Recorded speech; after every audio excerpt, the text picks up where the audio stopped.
Good evening, everybody. Once again, back with another project radio here.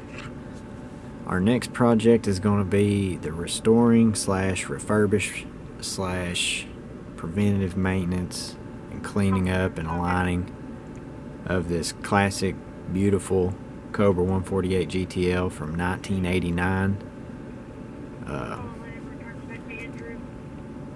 But I wanted to do a video first, just kind of explaining why these are my favorite CB radios ever made of all time. Just my personal opinion. And anybody that's known me for a while, especially here on the YouTube, probably knows that I used to have a hoarding problem with these. And I think at one time, at my worst, I had like 9 of them. And one day I realized I can't talk on 9 of these at the same time, and they would be better served to be put back out into the hobby for people to enjoy. Because this is the radio that got me hooked on this hobby back in like 2012 when I was a senior in high school. I had one just like this. Actually, it's a 1987. This is an 89, so essentially exactly the same inside. But reasons why I think this is the best and why this is my favorite radio is, number one, build quality of the switches. These things weigh like as much as at least 2 or 2.5 Cobra 29s of today. I mean, they just have a thicker chassis internally, thicker board, bigger components, just overall better made. And that's why they still work today. I mean, this radio is 37 years old. You can't tell me a Cobra 29 out of the box today is going to last 37 years. There's no way. It's just not going to happen. I would be very, very hard pressed to believe that, especially if it's ever been used in a mobile. But anyway, reason number 2, the features. So these don't have all the fancy bells and whistles and tons of switches and dials and all that a lot of people that have been in the hobby for a long time may want, but they have every feature that you truly need in a good sideband CB radio. None of the extra bells and whistles, just the basic functions that you need. These don't lack any features at all that are actually necessary to have a good experience on the radio, in my opinion. And they're laid out very simply, and this is an easy radio to use in your mobile. You don't even have to look at it. Once you get used to where things are at, you don't even have to look down at it. So, reason number 2. Reason number 3 is the receive quality. Anybody out there who's ever owned one of these knows how nice they are to listen to. I mean, compared to like this radio over here that I've been running here in the house, which I love this radio. It's a beautiful radio to look at. It talks good.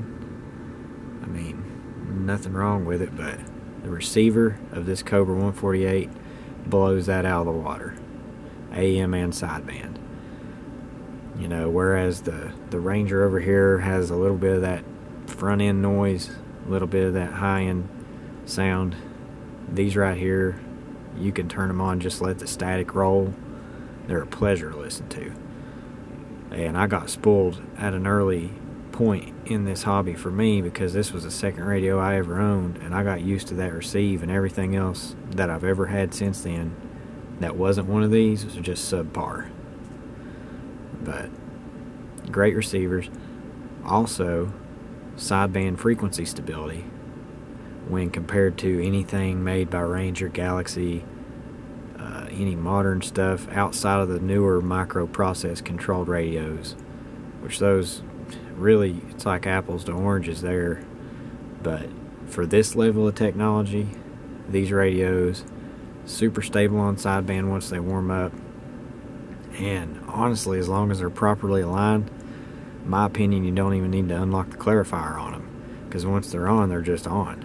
And again, my opinion, but I just love these things.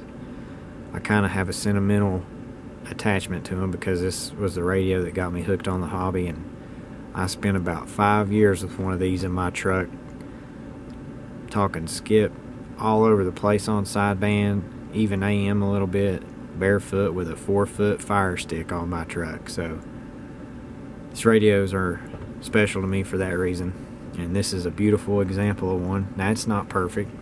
It's just a good used condition radio. It's got a few scuffs, but nothing major. No huge scratches or chips out of the bezel, or no major scratches on the faceplate or nothing like that. So it'll be a good candidate to restore, and it's the only one I got left. I sold off all the other ones, and I kept the nicest one I have. The only thing wrong with this one is that bottom segment is out in the channel display.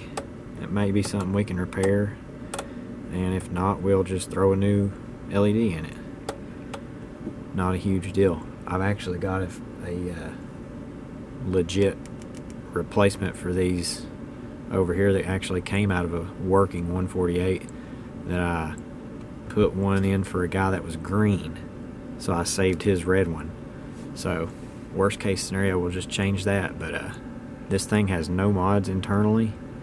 It's bone stock, clarifier's not unlocked, nothing. So stay tuned. This is going to be a fun project, and I think whenever I get this thing done, I'm going to throw it in my mobile and just play. I might even hook up some 3-made technology behind it. So anyways, thanks for watching. We'll catch y'all on the next video, which will probably have this thing torn down. Enjoy the skip out there. It's been rolling like crazy. Click, click.